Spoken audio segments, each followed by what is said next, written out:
Hello again, and welcome to another episode of the Fun Fans Podcast. I'm your host, James Dillard. With me, as always, my co-host Bailey Jackson. How you doing, Coach Jackson? I'm good. I'm good. Wacky Wednesday. Yeah, man, I'm excited because look what I got. This just came in today. Still got the tag on it. It is my. Let me see. It's in my commit. It's my United Row Salt Life shirt. You just go to unitedrow.com, support the ladies we had on our last show. Scroll to the bottom, you can grab you one of these shirts. It's a very comfy shirt as well. And what else came in today? My Debbie. Jitterless energy blend, it says. Oh, natural. How natural. So we'll be trying that tomorrow. Go to w.gg, enter promo code FUNFANS for 10% off. So here we are with our midweek show, and we want to get started kind of picking up what we left off on Sunday with some good fan, bad fan experiences of the week. What was already pointed out is that there were some really good games. So one of the good fan experiences of the week was the really good games. Even though we lost, it was a great game. Even though in Notre Dame, Ohio State game was good. We pointed that out. But one of the bad fan experiences of the week, speaking of the Notre Dame game, would be losing said close game with only 10 players on the field. Not good. Yeah, sorry. James, I'm gonna be honest with you. I coached 1A, 2A, 3A, and 4A football, and even at 1A, someone was responsible for counting the number of players on the field. Normally, it was me. That's not very good. Honestly, in my experience, we there's more of a chance of us having too many an extra on guy on the field. Yeah, and not enough. And a 12th man would have got him a penalty, and well, no, it could have been declined, I guess. But I still catch myself counting the number of players we have on the field on Friday nights, and I'm not a coach. I do it at Clemson games, and like I can tell anybody if I see, not enough or too many. But I just want to throw this out there for Notre Dame fans. Our therapy session podcast is still out there. If you go to like the first Wednesday of the season after we got beat by Duke, there's a Wednesday therapy session. So that's definitely a bad fan experience, losing a close game with only 10 players on the field. A good fan experience is being famous, but I don't know if this is bad, but this might not be such a great fan experience of the weekend, and that's being meme famous. This girl, she is meme famous. Now, granted, she is definitely expressing what we were all feeling when we missed. This is when we missed the field goal at the end. Bless her heart, but she's been on some doozies. I guess you've seen some of those since Saturday. Yeah, I've probably seen a few of them. Anytime I scrolled across anything Florida State Clemson, I just kept scrolling. It's kept going. Now, we'll say this. We would love to have this famous meme girl on the podcast. So if anybody knows her, tell her to hit us up. We'll make her podcast famous. So that'd be good. Okay, so a good fan experience of the weekend is the Bojangles chicken and biscuits. They were on point. It was good. And we won't spend a lot of time on this, but the bad fan experience was the 55 minutes that it took us to get said Bojangles chicken. Lesson learned. All right, moving on. Good fan experience of the weekend, staying hydrated. It's always good to stay hydrated. Bad fan experience of the weekend would be put pressure on Cade Klubnik on that throw. Yeah, having your water bottle stuck in your face mask. So that's unfortunate. Yeah, very unfortunate. And I got a bonus bad fan experience of the weekend. So I'm watching ACC Huddle.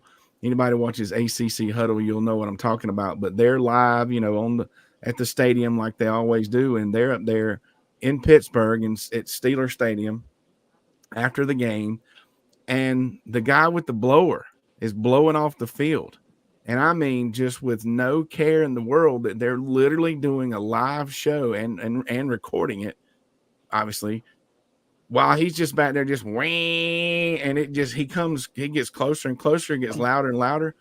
And as I'm like, what are they doing? Well, they say something about it, come back from commercial, and the field crew have brought out the the team of blowers.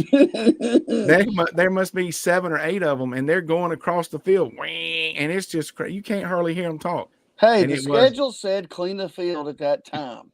Yes, sir. Hey, I have a guy at school that cleans.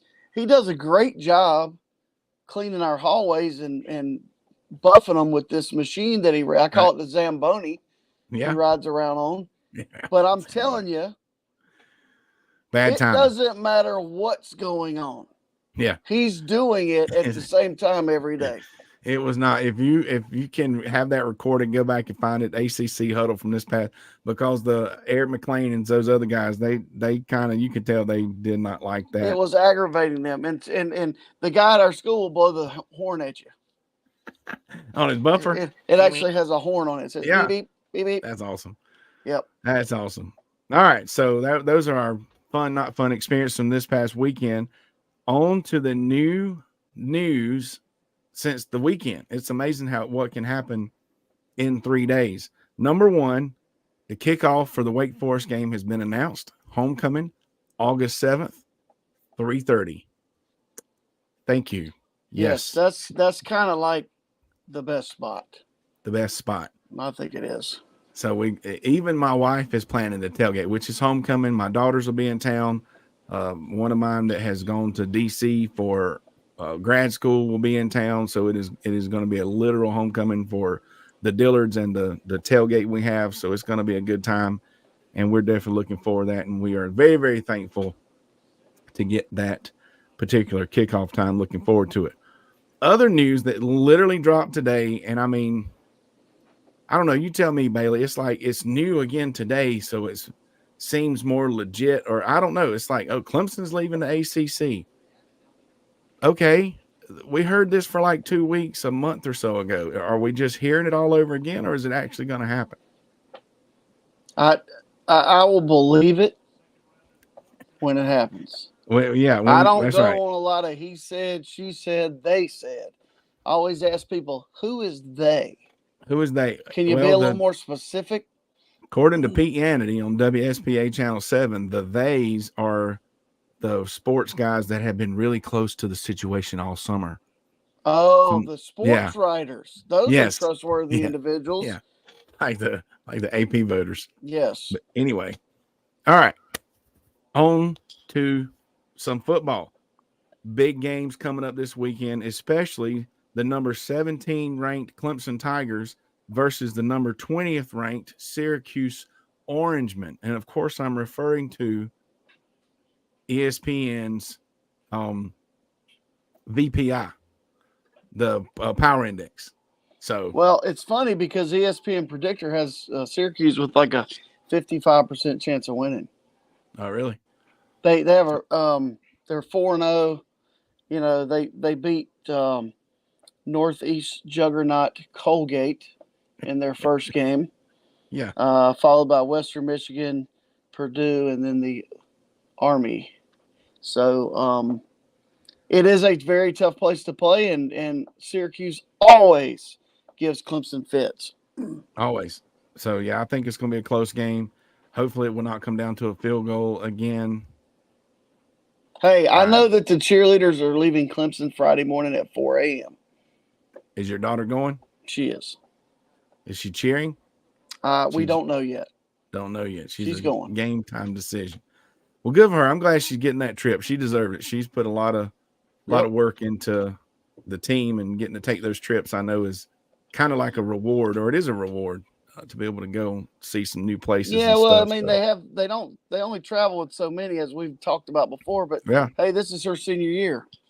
That's right. She gets more away games than others. We need some video footage for the podcast. Can you tell her to bring us something? I'll see if I can get some of that. Get an interview with the orange. Is it an orange man? It's an orange that is a man. Orange. It's a man. So orange man. Okay, awesome. So I'm predicting a close game, and hopefully Clemson will be up by 7 or 10 points, and it won't come down to us needing a field goal at 10. But I do think the Tigers. Did you see Dabo's comments? That Syracuse better be ready because he's taking this is a PG show, so I won't say it, a peed off team. Yeah, TikTok. To Syracuse. That's good. and hopefully they stay that way Yeah. for the rest of the season. And I will say this: it hadn't slowed down the recruiting any, because every day something pops up that this recruit is leaning towards Clemson. The crystal ball says he's going to Clemson. There was a tweet by the running back from Georgia and the Sammy Brown linebacker from Georgia that the class of 25 or 24 were going to do great things at Clemson. So it's still, look, and Dabo said on TigerNet that he thought 3 plays made the difference in us being 2-2 or being 4-0 and ranked in the top 5. I was saying 6 plays all week. Without a doubt. Yeah. Without a doubt. So it's like I talked to our football team yesterday. I was the guest speaker yesterday. Congratulations. At after practice, and it's all about the little things. It's halfway through the season. Yeah. Do the little things correctly. Even though you make adjustments, you still have to tackle people. You still have to hold on to the football. That's right. And one of our former guests, Ricky Sapp, was guest speaker for the football team at the high school my wife works at. And I'll be more than happy to come speak to the Blue Eagles, Bailey. Well, I'll make sure they get your number. Okay, yeah. The AD knows my number. But anyway, all right. So there are some other fairly good games, I'm assuming. And just kidding. This weekend, it's going to be another great weekend of college football. It's what's so great about being a fun fan. I just want to. So NC State's playing on Friday night again. That's literally happened last week, right? Bless their hearts. Okay, that's weird. Utah at Oregon. They could say no. Can they? Yeah, I think they probably can. I would not think that 2 back-to-back Friday night games is a good idea, especially with high school football being played all around you. Well, they're both conference games, so right. Maybe it's a TV thing, but it's not a good look. That wouldn't be fun to me. That's not. And I interrupted Utah and DJU. Yeah, the Oregon State, the Beavers, and that's also on Friday night. So there's that. That one's West okay. Coast. Yeah, and those are 2 ranked teams, so that might be a good one. Number 10, number 19. The real USC, as in Southern Cal, no offense, but we got to specify here, against the Colorado Primetimers coming up this weekend. So this could really put an end to any kind of flash or Colorado. Is it at noon? Noon. So it's but that's like 11 o'clock, 10 o'clock Mountain Time. Yeah. What? So it's like breakfast. Yeah. That's what I'm saying. Or Dion, the Primetimers pull off some. What if they pull off another upset? Would that be? Honeymoon's over, Dion. Dose of reality. But honeymoon's over. Southern Cal. Oh man, that would be crazy. Honeymoon's over. That would be crazy. Yeah, but I think so. I think Southern Cal is legit. Obviously, they got the Heisman quarterback there. Notre Dame at Duke. Whoever would have thought this was going to be a big game? Is it really a big game? Because I'm sorry, when we got to say some stuff on here. Duke beat Clemson, obviously, whatever. They beat them. They got the dub. But let's just be real. Clemson it was a fluke. It was a fluke win. Clemson beat Clemson. Clemson beat Clemson. Twice. That's right. Clemson beat Clemson. So in all actuality, Duke being 4, and who else have they played? They are a good team. The quarterback is good. Now, we're going to find out how good they are this week because I think Notre Dame's is almost as good as anybody, clearly. Correct. And if they had 11 players on the field, who knows? They might win. Anyway. Duke, the hype around Duke, I think in College Game Day is there. So I'm sorry. Good sorry, for Duke fans. This is either they're there for Notre Dame or it's just a bunch of hype. The ESPN talking heads for 2 days, the basketball schools being football schools because it's so early in the season, Kentucky and Kansas and Duke and these folks. Speaking of, I really think the football school Clemson is going to be a pretty good basketball school. I know this winter. I agree. So there's my little bit of sorry, not sorry about College Game Day being at Duke, and I think Notre Dame will cover the spread. Let's don't forget about the Cox going up to Knoxville to play in front of 105,000 mad Tennessee fans. It's going to be awesome. half the teams are getting ticked off teams to play against this week, and the Gamecocks are one of them. So, after they whooped them last year in Columbia. That's right. So you got the Tennessee needing to come back against their loss from Florida, and they have the revenge factor, and they're at home.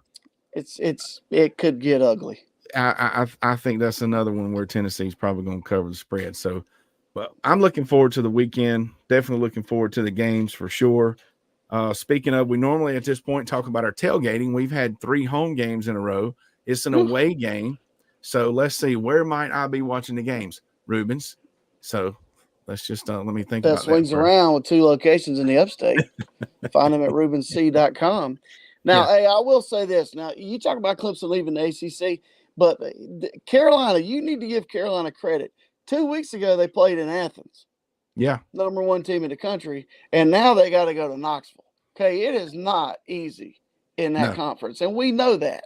We know that. Once again, they used to be an ACC school, and they could have still been in the ACC. Yeah. But anyway. And be leaving 52 years ago, they left. Yeah, everybody else. So this Saturday, got any big plans, Bailey, for the game? You're playing in a golf tournament. Member golf tournament this weekend. There you go. So and I will say, before we get off of here, I want to say that the owner of the golf course that I'm a member of, that will remain nameless, is from Florida. And he had a Florida State flag about 8 years ago that he would put up in the clubhouse after they won. Well, somehow it came back out Sunday morning, and it wasn't dry rotted from 7 years of being in the closet. So congratulations. Congratulations. Yep. So whatever your plans are, include Rubens. Their wings are the best, whether you're going to go there and watch the game, find your nearest location, or maybe pick up some wings and take it to your friends and or family. I want to give one more shout out. We did this last week. Dr. Sam Stone, my former family doctor as a child, was a team doctor when I played football from Chester, South Carolina. He and his family dotted the I this past Saturday, and just want to say again that that's a huge honor, and that was due to his dedicated service as a doctor in the stadium for years and years and years at a first aid station. So congratulations again, Dr. Sam and the Sam Stone family. So Bailey, anything else? Nope. Go Tigers. I believe that's a midweek wrap. Thanks again for checking us out each and every week. Don't forget to click subscribe on the Fun Fans Podcast YouTube channel, as well as your favorite podcast platform. Lee Newton interview coming Sunday with the show this coming Sunday. So follow us on all social media and share, please. On behalf of the Fun Fans Podcast, J Thrill Entertainment, the Fanboys Fangirls Podcast Network, Rubens Food, Sports, Spirits, Catering, Diamond Edge Products, and Bailey Jackson. Thanks for listening, everybody. Go Tigers. Go Tigers.